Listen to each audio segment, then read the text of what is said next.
De volta com o nosso segundo bloco e assista agora ao quadro Trabalho de Mesa, uma parceria do Grupo Agapit Teatro e a equipe teatral com fins artísticos de Brasília.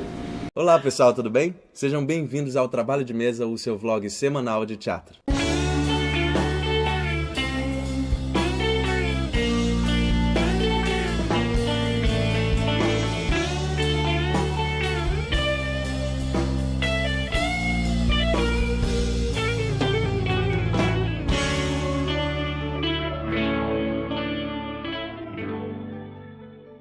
O programa de hoje é diferente porque ele é uma resposta ao vídeo das meninas do canal Leituras Alheias, a Raíssa e a Ana Flávia, que falaram sobre o texto Casa de Bonecas do Ibsen. Então, se você não conhece nada sobre o canal delas, é interessante você dar uma pausa e conhecer. Estamos aqui para falar sobre o quê, Raíssa? Calma, vamos falar para as pessoas que a gente sumiu, mas a gente não foi embora para todo sempre. Não foi embora porque a vida é cheia de coisas. A vida é cheia de... Uma coisa muito importante é que elas têm um canal meio feminista, meio sobre literatura, e isso é muito diferente e muito interessante aqui, pelo menos eu acho que é o primeiro vlog de Brasília.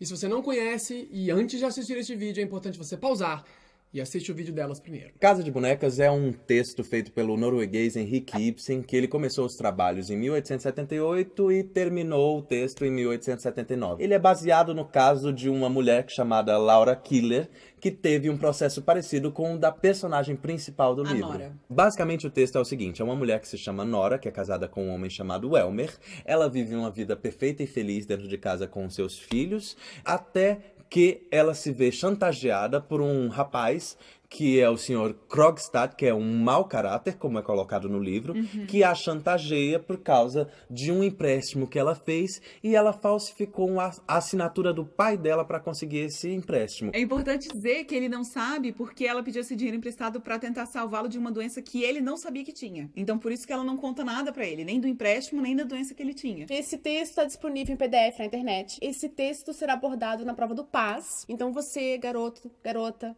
do ensino médio, que quiser dar uma estudada bacana pra provinha, Estudar é sempre bom, assiste o vídeo da gente, tá bom? Nós não vamos falar da literatura, porque as meninas do Leituras Alheias já fizeram, então a gente não precisa aqui ficar se repetindo, e você já assistiu o vídeo, certo? O que a gente vai falar é sobre a interpretação do texto, que é uma coisa particular de nós atores, falando sobre um texto de teatro. Eu acho interessante a gente colocar aqui, se questionar até, por que o Paz estaria colocando esse texto como um texto que pode cair nas provas de vestibular seriado. O texto, quando ele foi lançado, ele recebeu várias críticas, principalmente pelo final dele, em relação à postura da Nora, que sai de casa, abandona os filhos e o marido em busca da liberdade. Naquela época, uma época super conservadora, isso era inadmissível. Tem uma parte, inclusive, no texto que ele fala, mas como que você pode fazer isso? Abandonar o marido e os filhos? Não tem nada que te guie? E a sua religião? E ela fala, não, a religião, assim como foi todo o meu processo até agora, foi só uma coisa que me foi imposta. Eu agora tenho que sair e descobrir se isso é verdade, se isso pode me guiar.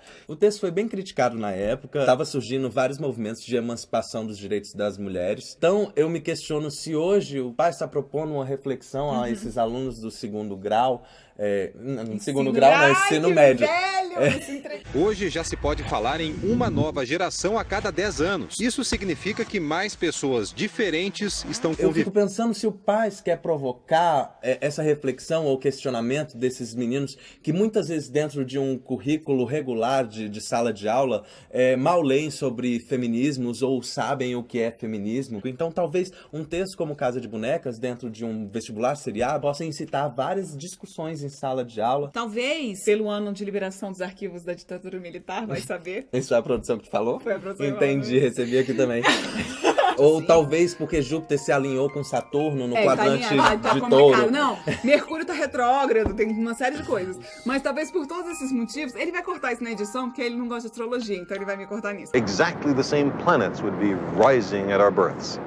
If astrology were valid. São textos que colocam essa questão da liberdade, essa questão da postura dos personagens em relação à sociedade que os oprime de formas diferentes, né? É muito interessante que as crianças e os adolescentes comecem a ver, comecem a poder discutir a entender abordagens diferentes do corpo, da sexualidade, da liberdade política. Dos posicionamentos políticos também e sociais, né? Por que Estela? Quem disse que era uma mulher?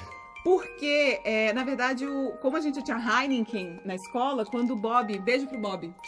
O Bob deu a Estela pra gente, ele chamou de Estela. Então é uma leitura super fácil, super rápida, em 1h30 você lê esse texto. É um texto empolgante, realmente fato. Eu tenho um pouco de dificuldade, às vezes, quando eu leio um texto teatral sozinho, eu acho chato. E é um texto que você fica querendo saber o que vai acontecer, porque existem vários momentos de tensões. Inclusive, existe uma coisa muito legal no texto, que é esse acompanhamento do tempo do texto. Tem uma hora que ela tá sendo chantageada, que ela calcula o quanto tempo ela tem de vida até que o marido descubra toda essa situação. Então é um acompanhamento da tensão dessa personagem junto com uma contagem regressiva de tempo que faz com que o leitor e o espectador fique cada vez mais ansioso. Uma coisa muito interessante do personagem masculino, Elmer, é que ele só trata ela com nomes no diminutivo. E eu acho isso muito interessante da gente refletir sobre a forma como a opressão pode estar disfarçada de carinho. E como eu acho que isso é muito... Essa sacada do texto...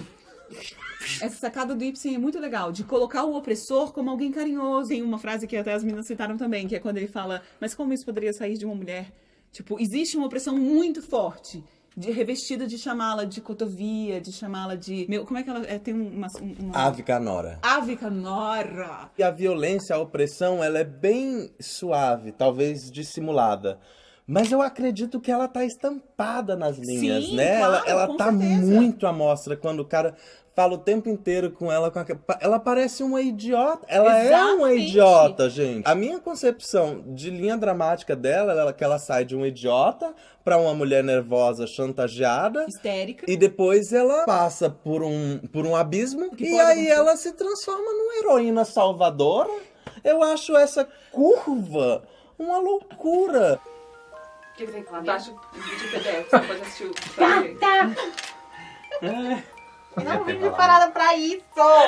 Eu tenho uma certa preocupação de que talvez esses meninos peguem esse texto e tenham uma leitura descontextualizada, porque por mais que o tema seja atual, os acontecimentos, como eles se dão na história, eles são datados. Claro, os lugares sociais não são exatamente os mesmos, mas as relações de opressão entre homem e mulher, ela é forte, assim. Então, acho que o texto serve de metáfora nesse sentido. Claro, ela deixa os filhos e o marido em busca da liberdade, em busca do conhecimento. Não de saber o que é, mas de sim experimentar as coisas, porque ela fala várias vezes no texto, eu tenho que buscar experiências. Então, saber o que as coisas são talvez não seja tão importante. Ela fala que não consegue aceitar nada de estranhos, e por isso ela não vai aceitar dinheiro do marido, Mas porque ele é um estranho. Mas ela pegou emprestado Mas de ela um pegou de um outro estranho. Isso é estranho. Ela viveu durante 8 anos com esse estranho e no final ela fala que ela tinha consciência de que ela viveu 8 anos esperando um milagre, então